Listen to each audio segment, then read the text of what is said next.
Shalom, shalom pour tous ceux qui me suivent d'ici ou d'ailleurs. Que le Seigneur vous bénisse, qu'il vous fortifie. Alors, la semaine dernière, j'avais donné un enseignement sur l'héritage. Comment faire pour hériter de Dieu. Et pour tous ceux qui m'ont suivi, ont reçu les parts de bénédiction. Mais aujourd'hui, je voudrais parler de la puissance de la parole de Dieu. La puissance de la parole de Dieu. De ce que la parole de Dieu a un pouvoir, a une puissance qui est au-delà de la puissance des hommes, du pouvoir des hommes. La parole de Dieu est au-delà de tous ses pouvoirs. Alors je voudrais t'inviter à t'attacher à la Bible, à la parole de Dieu. En ce moment, tu trouveras le Seigneur sur ton chemin. Alors Jean, le chapitre 1, verset 1 à 4, dit qu'au commencement était la parole était avec Dieu et cette même parole était Dieu. Au commencement était la parole était avec Dieu et cette même parole est Dieu. De ce que rien de ce qui existe sur la terre n'a existé de par lui-même. Mais c'est la parole qui a créé toutes ces choses-là. Rien de ce qui existe n'existe sans la parole de Dieu. Et cette même parole était la lumière, et la lumière des hommes. C'est ce qui dit la parole dans le chapitre de Jean 1, verset 1 à 4. Donc la parole est égale à Dieu, et Dieu aussi est égal à la parole. Il s'est fait chair à l'image de Jésus-Christ de Nazareth. Donc la parole est égale à la vie, est égale aussi à la lumière des hommes. C'est pour cela qu'en Genèse 1, verset 1 à 3, Dieu a tout créé. Et une fois, il a dit que la lumière soit, et la lumière fut. On a besoin de la lumière pour quitter dans les ténèbres. Et cette lumière, c'est la parole de Dieu. Cette lumière, c'est la Bible. C'est le temps que tu vas passer à méditer la Bible. Tu seras en contact avec la lumière qui est la parole de Dieu. Il a dit en Josué 1, verset 8, il dit que ce livre de la loi qui est la Bible, le testament dont j'avais parlé la semaine dernière, il dit que ce testament ne s'éloigne point de ta bouche. Médite le jour et nuit. Et médite la Bible jour et nuit. C'est en cela que tu verras la gloire de Dieu. C'est en cela que tu trouveras le succès, la réussite que tu cherches. Dieu te demande de t'attacher à la Bible, à la parole de Dieu qui est le testament dont nous avons prêché la semaine passée. Il a dit aussi dans le chapitre de Psaume 1, verset 1 à 3, il dit, heureux l'homme qui ne s'assoit pas en compagnie des moqueurs, de se moquer jour et nuit des uns des autres. Mais cette personne qui s'attache à la parole de Dieu, qui la médite jour et nuit. Dieu dit que cette personne est comme un arbre planté près d'un courant d'eau qui donne son fruit en sa saison et dont le feuillage ne se flétre point. Tout ce qu'il fait le réussit. Donc tu veux trouver le succès. Tu cherches le succès, tu n'arrives pas à avoir le succès. La Bible est le succès. Donne-toi à la Bible, donne-toi à la méditation de la parole de Dieu. C'est pas toi des moqueurs, c'est pas toi des personnes qui vont t'amener à souiller ton esprit, à dire n'importe quoi, mais attache-toi à la parole de Dieu. Et dit que Dieu te fera comme un arbre planté près d'un courant d'eau qui donne son fruit en sa saison. De ce qu'il ne manquera pas la nourriture chez toi. Parce que tu es attaché à la parole de Dieu, parce que tu es attaché à la Bible. Alors je voudrais amener quelqu'un à comprendre que la parole de Dieu que nous voyons, la Bible est la nourriture de l'âme de l'homme. La Bible, la parole de Dieu est la nourriture de l'âme de l'homme. Quand vous prenez le chapitre de Matthieu, le chapitre 4, verset 1 à 4, la Bible dit que Jésus était allé jeûner à la montagne. Et quelque temps après, le tentateur va trouver le maître. Il va lui faire des propositions. Parce que si tu es fils de Dieu, il faut transformer ces cailloux en pain. Et Jésus va lui répondre par la parole de Dieu. En lui disant que l'homme ne se nourrit pas seulement que de la nourriture physique que vous voyez, mais de la parole qui sort de la bouche de Dieu. Ça veut dire quoi? L'âme de l'homme a besoin de sa nourriture, qui est la parole de Dieu. Combien de temps tu utilises pour méditer la parole de Dieu, pour que ton âme soit à un niveau supérieur? Toutefois que tu es en train de méditer, lire la Bible, c'est ton âme que tu es en train de purifier. Tu es en train de nourrir ton âme. Toutefois que tu te mets à méditer la parole de Dieu. Donc je t'invite à méditer la Bible. C'est le testament que Dieu nous a laissé. Ne l'abandonne pas. Alléluia. Et Luc 10, verset 38 à 42 aussi, Jésus était en marche pour une ville. Mais la Bible dit qu'il va rentrer dans la maison de Lazare de Béthanie qui est son ami. Alors lorsqu'il est entré dans cette maison, Lazare avait 2 sœurs. Il y a une qui s'appelait Marie et l'autre s'appelait Marthe. Marthe était vraiment préoccupée par les choses de la cuisine parce que elle voulait faire manger de la nourriture physique à Jésus-Christ qui avait faim. Et sa sœur qui s'appelait Marie était au pied de Jésus-Christ dans la maison, en train d'écouter la parole de Dieu, en train de nourrir son âme, en train de s'instruire par la prédication de Jésus-Christ de Nazareth. Et sa sœur qui s'appelait Marthe va rappeler Jésus pour dire que je souffre seul dans la cuisine. Dis à Marie de venir m'aider pour que tu puisses manger. Et Jésus va dire à Marthe, il dit que tu t'inquiètes pour peu de choses. Et ce que sa sœur Marie a choisi la bonne part, ce qui est nécessaire, qui ne lui serait jamais ôté jusqu'à la fin des temps. De ce qu'il y a une chose qui est nécessaire, importante, que nous devons nous attacher, qui est la parole de Dieu, la méditation de la Bible. Mais nous négligeons ces choses. Nous menons la Bible en seconde position. Parfois même, on ne jette même pas le regard dans la parole de Dieu. Mais nous sommes meilleurs amis de Dieu. C'est faux. On doit consulter le testament. On doit tout le temps consulter le testament. On doit tout le temps méditer la parole de Dieu. C'est là que Dieu nous appelle, bien-aimés. C'est là que Dieu nous appelle. Marie était au pied de Jésus-Christ, en train d'écouter la parole de Dieu, pour nourrir son âme. Alors que Marthe, elle était en train de préparer la nourriture physique qui serait pour le ventre. Alors, bien-aimé, si tu entends ce message, ça te concerne, ça me concerne. Le Seigneur nous invite encore à méditer la Bible, à méditer la parole de Dieu qui est la nourriture de notre âme. Et cela est très important. C'est pour cela qu'il a dit en Jean le chapitre 15 verset 7, il dit si vous demeurez en moi et que mes paroles demeurent en vous, demandez tout ce que vous voulez et tout cela vous sera accordé. Ça veut dire quoi? La parole de Dieu doit demeurer en toi. Mais pour que la parole de Dieu demeure en toi, il faut d'abord chercher la face de Dieu en la méditant jour et nuit. Il dit jour et nuit, médite la Bible. Prends le temps de lire la Bible, mon frère, ma soeur, toi qui m'écoutes. Dieu n'est pas en dehors de sa parole, il est dans sa parole. Et il est sa parole. Et où est-ce que tu le cherches? Tu cherches Dieu où? En dehors de sa parole. Il serait difficile pour toi de le trouver. Tu cherches ta part d'héritage en dehors de la Bible. Il te sera difficile de trouver ta part d'héritage. Il faut chercher Dieu dans sa parole. En ce moment, tu seras bénéficiaire de toute la gloire terrestre comme tu le veux, et même du royaume des cieux. Cherche Dieu dans sa parole. C'est pour cela qu'il a dit ça. Si vous demeurez en moi et que mes paroles demeurent en vous, demandez tout ce que vous voulez et tout cela vous sera accordé. Il a dit aussi en Romains 10 verset 17 que la foi vient de ce qu'on entend et ce qu'on entend vient de la parole de Dieu. Ça veut dire quoi? Tu veux avoir la foi, il faut t'attacher à la méditation de la parole de Dieu. Il faut t'attacher à lire la Bible, à être en connexion avec Dieu par sa parole. Non, il n'y a rien de tel.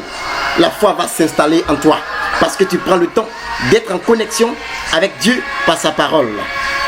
C'est un peu ce que ça veut dire. Cherchons Dieu dans sa parole. Alors je voudrais toucher le côté de la pêche miraculeuse de Pierre.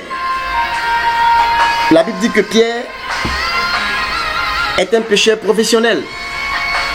Il a pêché un jour, toute la nuit, sans rien prendre. Vous pouvez vérifier en Luc 5, versets 1 à 7. Mais une fois Jésus est venu vers Pierre, et il a utilisé la barque de Pierre pour prêcher l'évangile, pour annoncer la vie aux morts, pour prêcher la vie aux morts, bien que vivants. Il a annoncé l'évangile. Et après avoir fini d'annoncer l'évangile, sa mission, il a encore redemandé à Pierre et ses disciples, sinon ses compagnons, d'aller rejeter le filet dans le même lieu là où ils ont pêché toute la nuit sans rien prendre. Et voici que Pierre va dire à Jésus, Maître, nous avons pêché toute la nuit sans rien prendre. Mais sur ta parole, Il dit, mais sur ta parole, je jetterai le filet.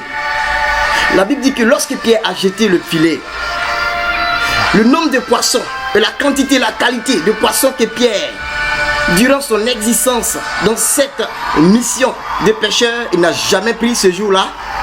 Pierre a pris un grand nombre de poissons qu'il n'a jamais espéré avoir et en pleine journée. Alors que en réalité les poissons se pêchent tard dans la nuit. Mais Pierre, ce jour-là, sur la parole de Jésus-Christ, en pleine journée, il a eu un miracle. Cela a mené plusieurs à comprendre que Jésus-Christ est Seigneur et que la parole amène les choses à l'existence. Pierre a pris un grand nombre de poissons, au point que la Bible dit le filet de Pierre était en train de se rompre. Il était dans l'obligation d'appeler ses voisins de l'autre côté pour venir l'aider à faire sortir les poissons. Quel miracle! Mais le miracle est venu par quoi? Par la parole de Dieu. Je voudrais t'inviter à utiliser la parole de Dieu pour prier, demander quelque chose à Dieu. Tu verras un résultat positif. Ne fais rien en dehors de la parole de Dieu. J'ai dit ne fais aucune prière en dehors de la parole de Dieu. Appuie-toi sur la parole de Dieu. Tu verras le miracle comme Pierre l'a vécu. Alors ce même Jésus a encore rencontré cette femme samaritaine qui venait chercher de l'eau au puits de Jacob en plein midi, entre midi et 13h. Et Jésus va demander à boire à cette femme. En Jean 4, et verset 1 à 42, c'est un peu long. Et la femme va dire qu'il n'y a pas de relation entre vous les Juifs et nous, les Samaritains. En réalité, il n'y a pas de relation. Mais ce jour-là, quelque chose va se passer. Et Jésus va demander à boire à cette femme.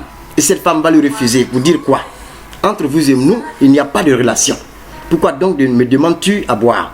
Et Jésus va demander à cette femme, si tu connaissais la personne qui est en face de toi, qui te demande à boire, tu allais toi-même lui demander à boire de l'eau vive qui ne serait jamais ôtée de ta vie jusqu'à la fin des temps. Et cette femme a tiqué pour dire, mais attends, qui me parle ainsi? Et il va demander au Seigneur si c'est lui le Christ. Et Jésus va dire oui. Et cela fut un temps d'évangélisation. De ce que cette femme a vu la puissance de Dieu parce que Jésus lui a révélé sa vie. Donc je voudrais dire quoi? La parole de Dieu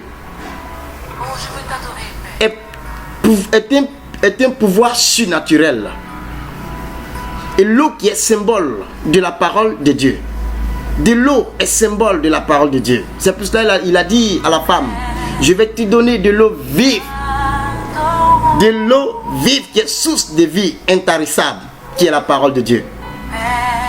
Qui est la parole de Dieu. Alors, je voudrais t'inviter à boire de cette eau de Jésus-Christ, qui est la parole de Dieu, jour et nuit. Cherche à boire de cette eau de Jésus-Christ, qui est la parole de Dieu, jour et nuit. Tu verras un changement, une transformation dans ta vie. Si c'est une délivrance, tu verras ta délivrance. Si c'est un miracle, tu verras ce miracle. Toutefois que tu vas te mettre à méditer la parole de Dieu jour et nuit avec une sincérité de cœur, tu verras la gloire de Dieu sur ton chemin. Alors je t'invite à t'attacher à la méditation de la parole de Dieu. Et je voudrais aussi toucher un côté. Toi à qui tu vas à l'église, on finit de chanter, danser la louange, adorer le Seigneur, tout. Mais quand on parle de la prédication et tu commences à dormir, il faut revoir ta vie. Oui, quand on parle de la prédication, quand on dit on va prêcher, tu commences à dormir. C'est pas bon. Il faut revoir. C'est parce que ton âme n'a pas encore bu cette eau vive de Jésus-Christ. Ton âme n'est pas encore assise dans la parole de Dieu. Ton âme n'est pas encore fort. Ton âme ne se nourrit pas de la parole de Dieu. Si ton âme se nourrit de la parole de Dieu, quand on parle de la prédication à l'église, tu ne vas pas dormir, tu ne peux pas dormir. Quand on commence à prêcher, c'est là que le sommeil vient et tu commences à dormir. Cherche à faire une délivrance. Je dis cherche à faire une délivrance, cela n'est pas de Dieu, c'est l'œuvre du malin. Ne te laisse pas assujettir par le sommeil lorsque la prédication passe.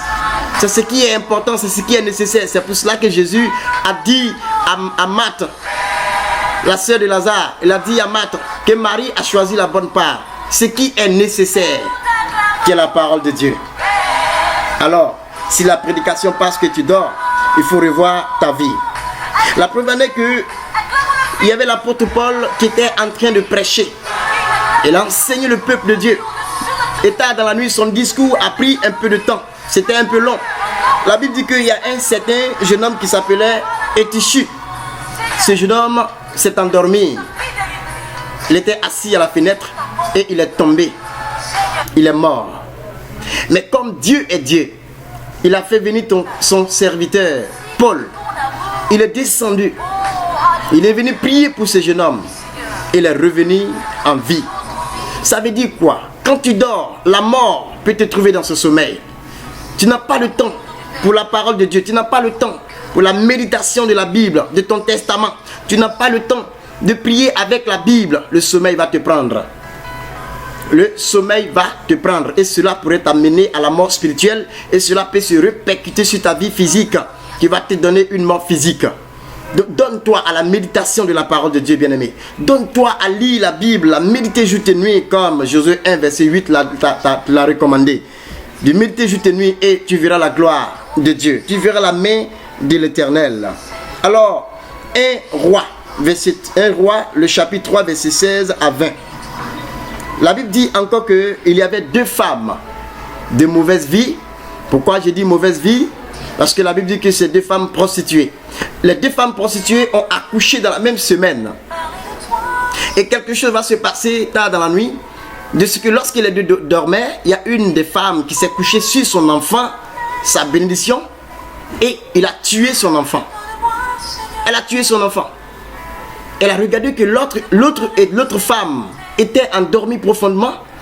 Elle va le récupérer, l'enfant qui est vivant, pour revenir dans son sein et échanger avec son enfant qu'elle a tué lorsqu'elle dormait. Alors, quand tu dors, l'ennemi vient pour échanger ta bénédiction avec la malédiction. L'ennemi vient pour échanger ta gloire avec la souffrance. Lorsque tu dors et tu ne te donnes pas à la prière, à la méditation de la Bible, de la parole de Dieu tard dans la nuit, l'ennemi vient pour échanger ta bénédiction avec les choses des ténèbres. Et tu souffres, ta vie tourne en rond. Pourquoi? Parce que tu ne prends pas le temps de prier la nuit, tu ne prends pas le temps de méditer la parole de Dieu la nuit. Il faut revoir cette façon de faire. Je ne te demande pas de ne pas dormir, mais il faut bien faire un programme. Oui, quand tu dors, il faut pouvoir te réveiller aussi tard dans la nuit pour pouvoir prier. Méditer la parole de Dieu, c'est très important. Parce que les ténèbres, c'est dans la nuit qu'ils travaillent. Il a fallu la sagesse de Salomon pour que cette femme puisse récupérer son enfant qui est vivant, alors que l'autre avait tué son fils. Donc on doit faire très attention. Alors, Hébreux le chapitre 4, verset 12. La Bible dit que la parole de Dieu, elle est vivante. Je vais prendre le temps de lire. Elle dit, Hébreux 4, verset 12, car la parole de Dieu est vivante et efficace, plus tranchante qu'une épée quelconque à deux tranchantes, pénétrant jusqu'à partager âme et esprit, jointure et moelle. Elle juge les sentiments et les pensées du cœur. Ça veut dire quoi? La parole de Dieu est vivante. La parole de Dieu est vivante. Elle vit.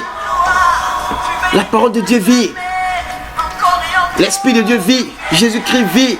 La parole de Dieu est vivante et efficace, plus tranchante qu'une épée à double tranchant. Ça veut dire quoi? Elle coupe du bas et elle coupe aussi là-haut. Ça veut dire quoi? Toi qui prêches l'évangile, tu dois vivre selon ce que tu prêches. Tu ne vas pas prêcher et vivre le contraire. Et si tu prêches que tu vives le contraire viendra contre toi. Je m'adresse à toi, tu enseignes la parole de Dieu. Toi qui prêches l'évangile, la parole de Dieu, elle est vivante et efficace. Alors, on doit prendre soin de ce testament qui est vivant. On doit prendre soin de la parole de la Bible que nous avons qui est vivante.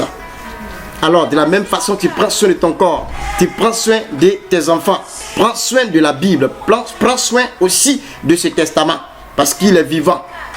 La Bible est vivante, donc prends soin de lui. C'est très important. Hébreux 4, verset 12.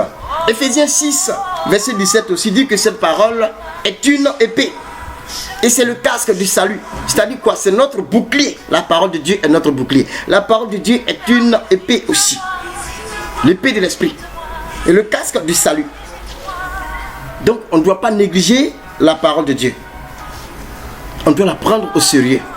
On doit dormir, se réveiller avec la parole de Dieu. C'est très important. C'est ce que je viens vous dire par l'inspiration du Saint-Esprit. Alors, je voudrais rendre un témoignage de ce que le Seigneur m'a fait voir. Il a ouvert mes yeux un jour, il m'a fait rentrer dans une église. Et je suis entré dans l'église et je voyais que la majorité des membres de l'église étaient plongés dans une boue énorme. 2 personnes, la boue est au niveau du cou. Par contre, 2 personnes presque les engloutit. Mais une chose étrange, c'est que leurs mains sont levées de cette façon, tenant leur smartphone, tenant leur téléphone. Les téléphones à grand prix. Les téléphones étaient dans les mains. Mais eux-mêmes, leur vie est en train de s'engloutir dans la boue. Dans la boue. Mais je ne comprends pas. Je dis, mais Seigneur, qu'est-ce que cela veut dire? Il dit, voilà, la distraction par les réseaux sociaux, le téléphone. Plusieurs ont téléchargé les Bibles électroniques. Mais combien prennent le temps de lire? Et quand tu prends le temps de lire, tu vas être distrait par les choses qui sont encore dans ce téléphone. Si tu ne vas pas sur Facebook, tu vas aller sur WhatsApp, Twitter, Instagram, je ne sais quoi d'autre. Alors, le Seigneur te demande de t'acheter une Bible. Les téléphones que nous utilisons sont plus chers que la Bible. Les téléphones sont plus chers que la Bible. Je t'invite à t'acheter une Bible. S'il te plaît, achète-toi une Bible. Nous avons des téléphones à grand prix. Mais la Bible ne coûte que rien pour ta vie, pour que tu sois sauvé. Achète-toi une Bible. Nous avons des téléphones, mais ces téléphones sont en train de nous engloutir pour nous conduire à la porte de l'enfer. Je vous préviens, faites attention aux téléphones, aux réseaux sociaux. C'est une distraction que le diable est en train d'utiliser pour amener plusieurs chrétiens à la mort spirituelle qui va les conduire à la mort physique. Cela va se répercuter sur ta vie, sa communion avec le Seigneur. Donc le Seigneur t'invite à t'acheter une Bible, même que tu l'as téléchargée dans ton téléphone. Il y a beaucoup de distractions lorsque tu veux lire la Bible qui est dans ton téléphone. Tu vas t'adonner au Facebook, WhatsApp, Twitter, Instagram, je ne sais quoi d'autre. Donc le Seigneur te demande d'avoir une Bible. C'est très très important. La Bible, ce n'est pas cher. Je vous invite à avoir la Bible avec vous. S'il vous plaît. Parce que le téléphone que nous avons, il risque de nous amener à nous séparer de la vie éternelle, de la grâce de Dieu. Alors que Dieu nous appelle à être sauvés.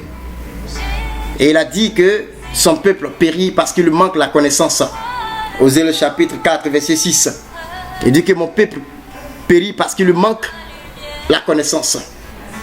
Donc on doit revoir notre façon de faire avec le Seigneur dans la méditation de la parole de Dieu. Donne-toi à la Bible, ton testament. Prends soin de ton testament, bien-aimé. S'il te plaît. En ce moment, tu verras la gloire de Dieu. Alors, c'est là que je voudrais m'arrêter. Que le Seigneur nous bénisse. Voilà, pour tous ceux qui vont écouter ce message, je t'invite à t'acheter une Bible et à méditer la parole de Dieu jour et nuit. C'est très très très important. Médite la parole de Dieu jour et nuit. Voici la Bible, une Bible que je tiens. Achète-toi une Bible, s'il te plaît. La Bible ne coûte pas plus cher que le téléphone que tu as. La Bible n'est pas plus chère que le téléphone que tu as. Tu préfères acheter un téléphone qui coûte à des centaines de mille, à des centaines d'euros. Alors, achète-toi une Bible et prends le temps de la méditer. Que le Seigneur vous bénisse et qu'il vous donne la force de pouvoir prier, jeûner, chercher la face du Seigneur dans sa parole. Que le Seigneur vous bénisse, car le royaume des cieux nous attend. Mais il y a une condition, que nous attachions à la parole de Dieu. Shalom, shalom, shalom.